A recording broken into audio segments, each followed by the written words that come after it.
Good evening, everybody. My name is Philip, and I just trying to be quiet because it's like New Year's Eve and I'm sleeping. Yeah, it's kind of late. It's like 2:30 in the morning. Normally not up this late, but hey, it's 2020, y'all. So yeah, I started this whole deal because I had an interaction with this dude online.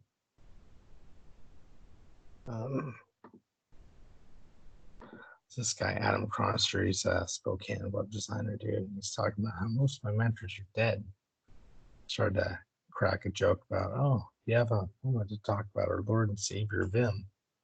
And this dude, he's not a nerd. He was like, wouldn't be talking about church, right?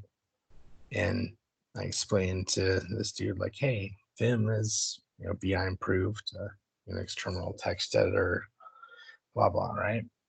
And this guy right here, Russell, says it's called VI. And I figure that it's 2020, 1/1/2020. I'm trying to be more kind and helpful, and there's so many nerds on the internet, man, that are just like straight pedantic, right? And I know that I've been a systems administrator for 20ish years at this point, right? And I know the difference between VI and Vim, but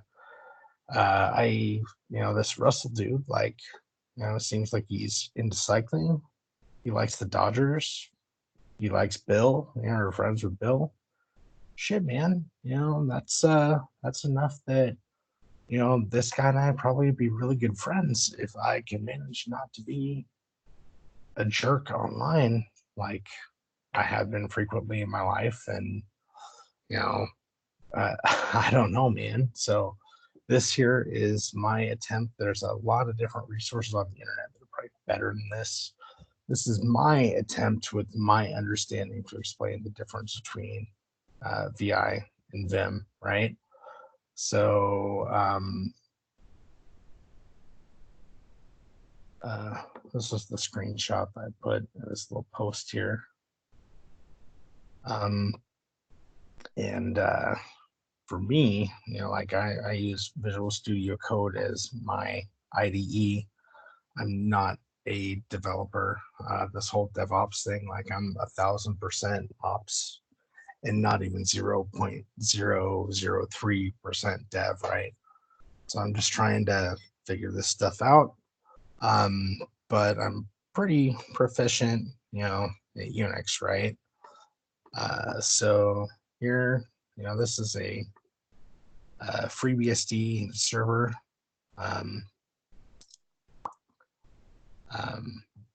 This particular FreeBSD server is running 12, and FreeBSD is different from Linux. It's still a Unix-like operating system.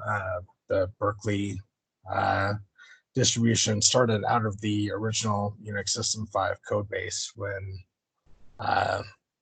what was it, a regent or an adjunct or something like that, when was it Ken Thompson, or no, I think it was Dennis Ritchie. Yeah, Dennis Ritchie ended up being, after Bell Labs, ended up being a professor at Berkeley or something like that, and he was responsible for getting that code available for educational use. But all of the Unix code was really tied up for a long time. There wasn't really a truly free, like Libre GNU type free version of VI till like, well, it's like 2002 or something like that, right?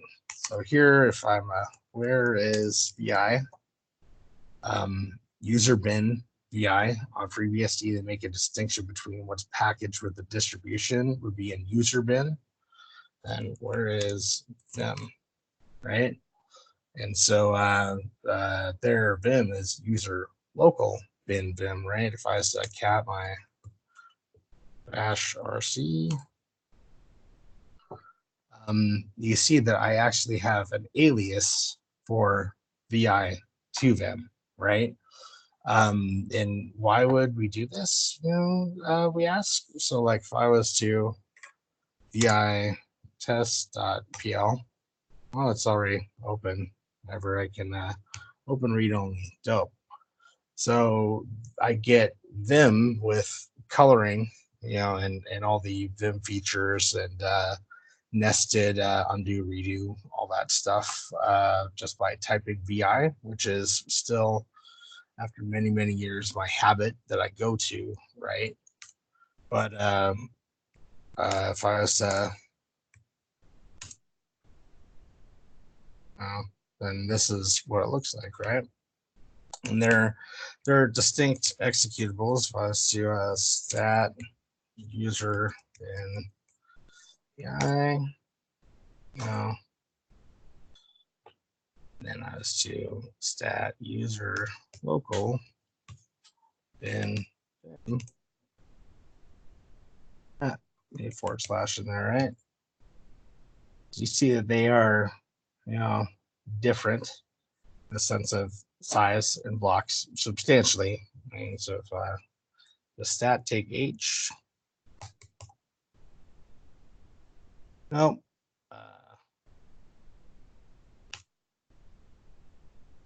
So how about we do a ls lh local bin rep, right? So Vim is 2.6 megabytes, right? Let's do that same thing for VI and user bin. VI is 451 kilobytes, which it's a pretty substantial difference, but it also gives us a very substantial difference in the set of features, right? So as to be here, this is on the Vim website, talking about how Vim provides the power of VI with a more complete feature set. Useful whether you're already using VI or a different editor. So it's a highly configurable text editor, programmer's editor. Some consider it an IDE. And yeah, so it's GPL compatible with Sharedyware. It's Bram, was it Stoker or Stalker or something like that? The dude. I can't even remember all that type of stuff. And then Bram Molinar is an adaptation, Billjoy's VI text editor. And it's been ported to many different systems. So yeah, there's a lot of things to know about the difference between the two. However, if you're familiar with VI, you will be able to get around in Vim. And when you combine it with some other cool stuff, like so I can TMUX attach. Oh, so like right here is a example of minimize that sucker. So this is TMUX with the power line, with a particular customized configuration, right? It's showing me uptime. I can click between the two, and it's cursor friendly. As detach, can reattach, and also if I was to, as a control A, that percent sign, I can split there, control A, and split there, and VI hello world.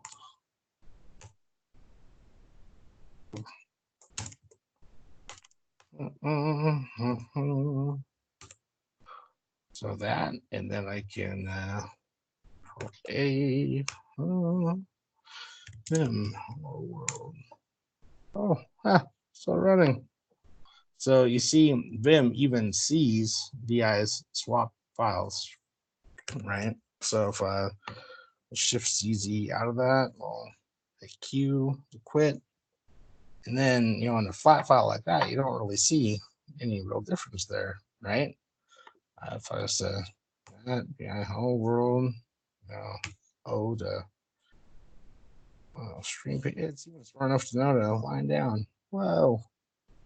So I can hit O to read only. Dope. We don't really see much of a difference there. It just gives us a little thing like, oh, you're read only, right? So if we were to Control D, let's escape out of there.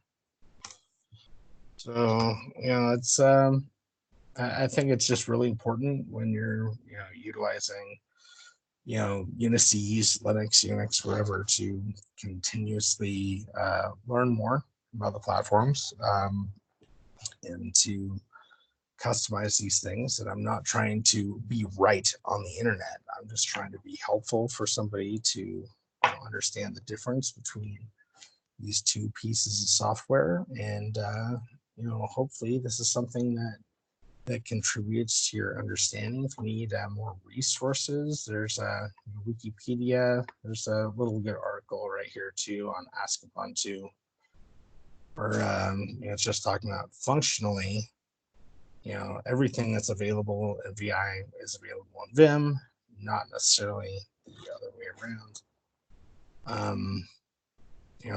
The diff and multi-level undo, edit files like pressed archives. I don't necessarily do all those things. The most important thing for me about Vim that VI does not have is syntax highlighting, code folding, and you can get cool little, so like Vim themes. There's a repository of different Vim colors, showing you different Vim color schemes where you can download these files and import them into a vimrc, and you can even have something that lets you have a persistent vimrc that goes between different workstations that you utilize. So I'm gonna stop sharing my screen here for a sec. Ooh. This is the hard part, right? Stop sharing. Cool. So, hey man, I hope that this was useful. I hope I did not come across being a pretentious asshole. And it'd be really cool if we could ride bikes sometimes, man. I do a 20 to 40 mile bike ride during the season on Fridays. We've done it for, this will be the 4th year. And I think we've done like 60 of those rides in 4 years. So, yeah, I would love to get to know you better, and hope that you have a lovely 2020, man. Take care. I'm signing off.